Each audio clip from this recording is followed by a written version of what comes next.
When do you recall a case that had that much interest and intensity? You know, it's been a long time.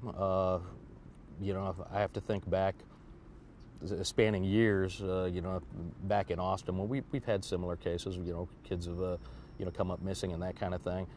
This one was kind of a whirlwind. You know, we caught word on Wednesday night at about 7:40 that a child in the Cedar Park area, or, you know, possibly in the city limits, might be in danger, and, you know, the person that reported to us backed it up with some photographs of the fact that the child had been previously injured. Anyway, our patrol guys got, you know, right on it, and within hours we had set up a task force with the FBI. Within hours of that, we involved the Texas Rangers, and then once we did some investigative work and found that there was probably a foul play situation that had taken place in the city of Austin, we got them involved as well. Everybody really ramped up quickly. Is this something you prepare for? Is there a protocol in place? Well, there are protocols in place, and in this particular case, our folks were pretty quick in figuring out that because one of the stories that was given was a potential abduction, that it did meet the criteria for the FBI's GO team that deals with child abduction cases. So we brought those resources to bear fairly quickly. What stood out here that really raised a red flag and got you to act so quickly on this? Well, we got a picture of a small child with injuries, so obviously, you know, that's the first red flag. And you know, I was so proud that the beat cops involved didn't just write up the report and send it to the Criminal Investigations Division to follow up the next day, but they started pounding the pavement and trying to find the mother of this child, and they were successful in finding the mother, who gave an account that her child was staying with friends in Sachi, Texas. So instead of leaving it to follow up again, the beat cops called the Sachi Police Department. I'm not sure if I'm pronouncing the name of that city right or not. And they sent a beat cop out to the folks' house that he was purported staying with, and they said, no, we've never had, you know, custody of her child, and he's not here right now. So they had the heads up to say, well, you know what, we need to visit with you a little bit more, and they hauled her in. And one false story led to another false story, which led to a third false story, and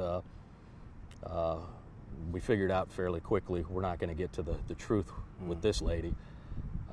So our folks went out to San Saba County, where her boyfriend was in custody on an unrelated charge, and they visited with him and didn't get much out of him, but the next day decided, let's visit with him again, at which time he gave some valuable information and ended up leading us to within several feet of the burial site. Now, was the child, I don't know how much of this you can speak to, were the remains buried proper, or were they in some grass, or what can we say about the site? Well, what I can say about the site is that it was a very shallow grave, that the detectives were able to find Mike Turner, the boyfriend, was able to bring us to the general plot of land and, you know, get us close.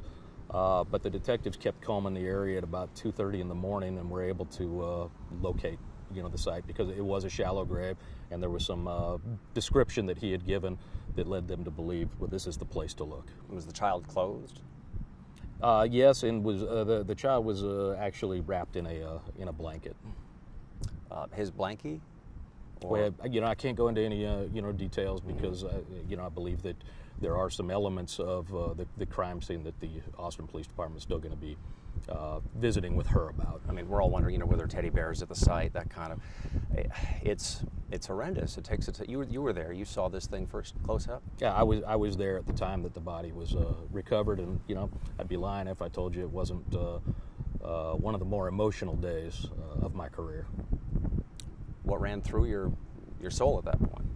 Well, I mean, I'm a parent. I've got 4 kids, you know, so I mean, you immediately, you know, think about the poor kid himself, and what kind of life did this kid have, you know, and really the only you know, the only comfort you can give yourself is that you know, he's embraced by our Maker before we even got on the case. I mean, you were a little emotional at the news conference on Friday. Tough to hold back. You know, it's we're human. You know, we get into this business, I think, because we care.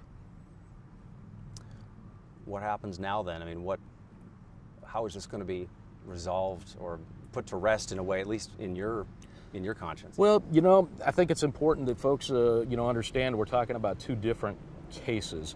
The Cedar Park Police Department was given a potential child abuse, a case that turned into a missing persons case. Well, our case was solved on Friday at 2:05 p.m. when the blanket was open and Austin Travis County EMS made a pronouncement that yes, these are human remains. We had done our job. We found, the child that was missing. At that moment in time, I turned the investigation over to the Austin Police Department because the belief is both the death scene and the burial scene are in the Austin city limits. Do you know how long the child had been there at that site? It's a couple of months. Really? Yeah. So somewhat deteriorated in nature? Yes. As you say, back with his maker, and so that's some comfort. Yeah, and I don't want to talk specifically about the condition of the body because the medical examiner still has work to do, and they're diligently going about their business.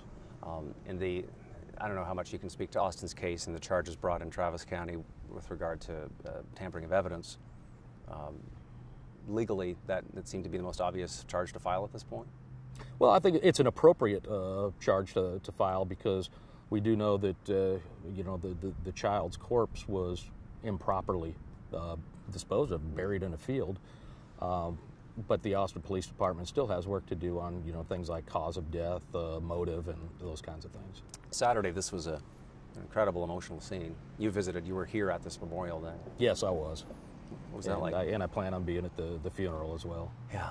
It was emotional. I tell you though, it really spoke to the fabric of this community. How tightly knit this community is. The woman that put it together with the intent of 15 friends coming and remembering Colton, and we ended up with almost 400 people on site.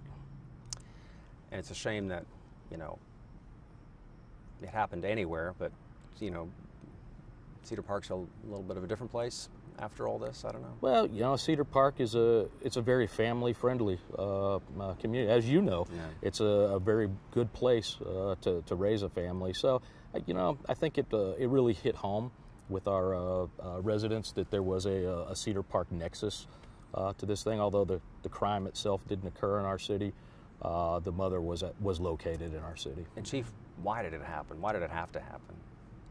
There's no reason in the world why it should have happened, and regardless of how that little boy died, there's no excuse for him ending up in a shallow grave in a field next to a pile of garbage in southeast Austin. It was just horrible.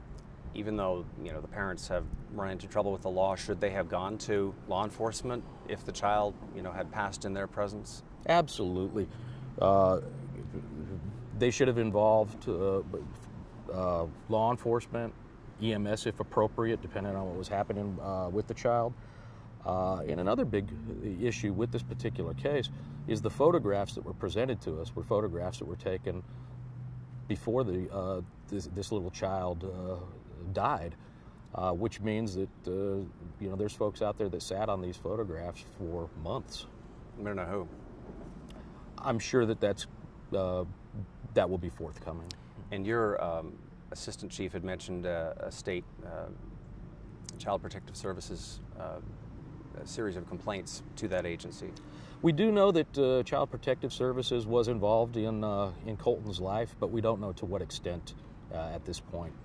From an investigative standpoint, was it a matter of your folks calling to the state and saying, hey, is there something, is there a history, is there an active investigation? We did talk to Child Protective Services, and in fact, they did come out, as part of the task force environment that we set up. They actually had an open case, I believe 2 open cases, but because of the transient nature of Ms. Work, they had been able to, my understanding is they were not able to locate her to resolve those complaints. So we don't know, where Colton was in his last few months. We understand she was living in a car for a period of months. We know that she was living in a car part of the time and staying with friends other times, so she kind of, bounced around a transient nature. And presumably Colton bounced with her? Yes. No life for a 2.5-year-old. No, it's not. Ken should have the state done more to protect him? You know, I can't comment on that because I don't know what the resolution was to any of the complaints that they had previously, or even the nature of those complaints. So I'm sure that's something that, you know, that they're doing a review on, and hopefully we get that information timely.